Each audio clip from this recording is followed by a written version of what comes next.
itu juga wajib untuk dikeluarkan zakat. Wathimari dan buah-buahan. Jadi bagi yang saudagar buah-buahan kemudian ketika sudah mencapai satu nisab buah-buahannya, maka itu juga wajib untuk dizakati. Kemudian wa urudut tijarah, artinya hasil dagangan. Nah, jadi hasil dagangan itu juga wajib dizakati. Misalnya begini, nanti juga akan ada pembahasannya masalah zakat-zakat ini. Fa ammal mawashi fatajibu zakah fi salasati ajnasin minha wahiya al-ibil wal baqar wal ghanam. Jadi yang pertama adalah zakat binatang ternak. Jenis binatang ternak yang wajib untuk dizakati itu ada 3. Yang pertama adalah ibil, unta. Yang kedua adalah baqar, sapi. Yang ketiga adalah ghanam, kambing. Nah, ini biasanya dilakukan ketika lebaran haji atau lebaran Idul Adha yang disebut dengan kurban. Kemudian ada juga wa amal asmanu fasyai'ani. Jadi yang dinamakan emas dan perak itu adalah az-zahab wal fiddah. Kapan itu diwajibkan zakat emas dan perak itu? Ketika emas dan perak itu sudah mencapai satu nisab atau satu haul, 1 tahun. Begitu, itu juga wajib untuk dizakati. Wa syaraitu wujubiz zakah fiha khamsatu asya'ah.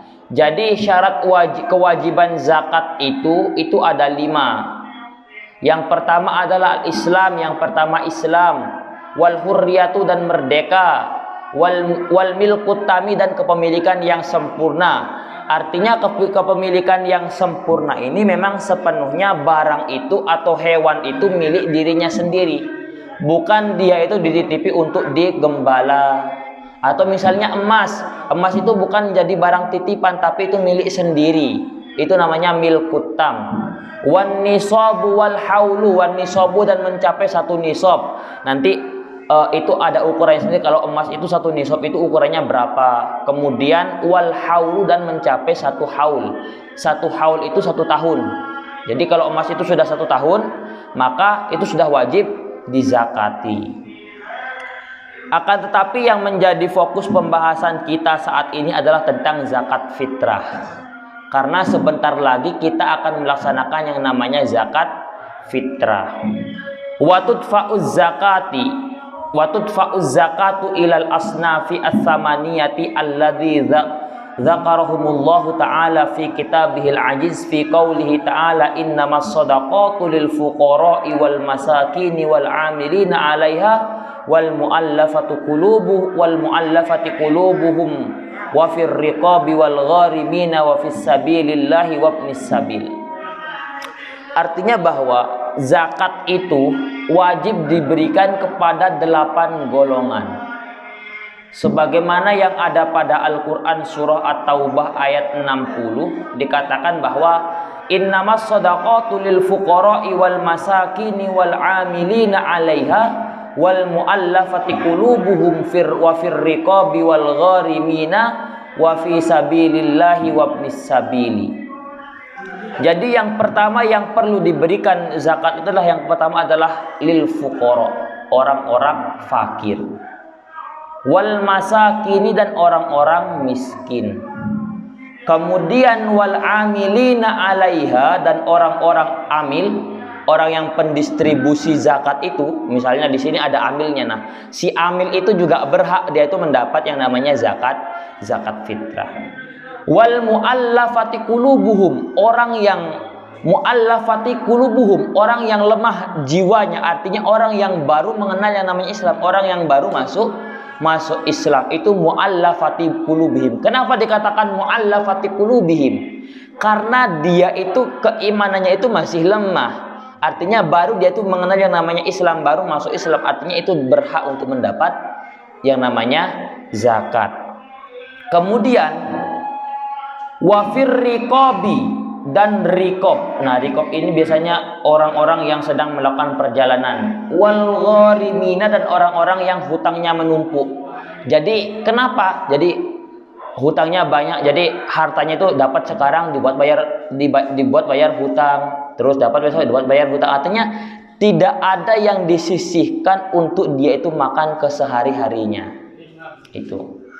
Wa fisabilillahi, dan orang yang fisabilillah, berada di jalan Allah. Artinya seperti orang yang sedang berperang. Kalau zaman dulu itu orang yang berperang. Kemudian para guru ngaji, para kiai dan para ustadz itu juga masuk dalam fisabilillah. Kenapa dikatakan sebagai fisabilillah dia? Karena dia mengajarkan yang namanya ilmu agama.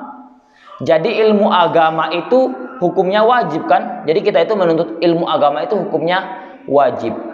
Jadi ketika andai kata dia itu meninggal ketika menyebarkan ilmu agama, maka matinya juga mati syahid. Nah, disitulah dihukumi dia itu sebagai orang yang fisabilillah.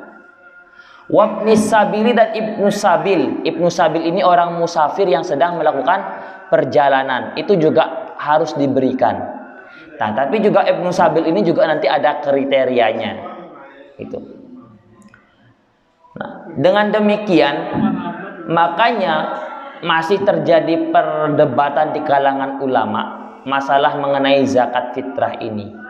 Apakah dia itu boleh mengeluarkan zakat fitrah dengan uang atau hanya cukup dengan beras? Jadi kemarin juga sudah diputuskan oleh MUI, artinya juga di dalam MUI itu juga, atau di PBNU itu juga sudah diputuskan bahwa takaran baik itu di beras kemudian ketika menggunakan uang.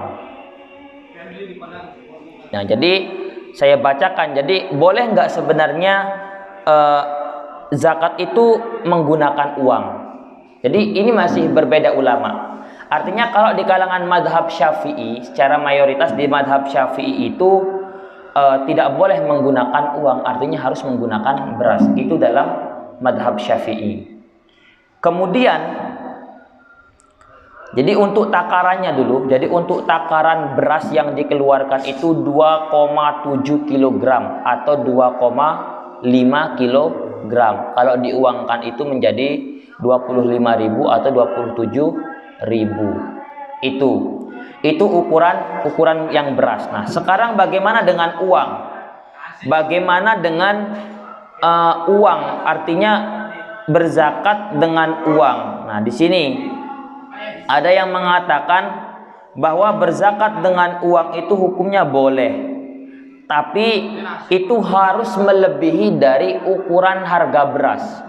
Makanya tidak boleh memberikan, misalnya harga berasnya itu 2,5 itu 25.000, kemudian ngasih uang 25.000, itu tidak sah zakatnya. Bukan jadi zakat nantinya dia, maka itu akan menjadi sedekah yang sunnah.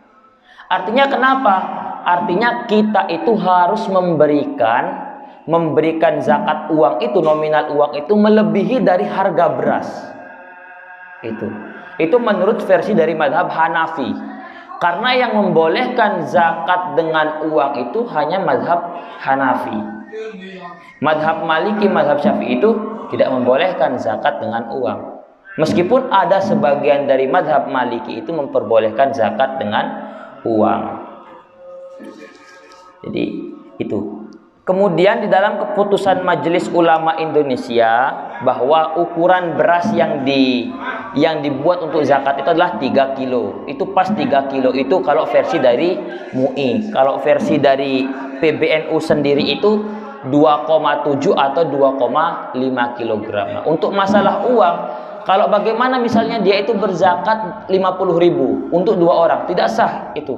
Artinya dia itu mengeluarkan uang seharga beras itu tidak boleh.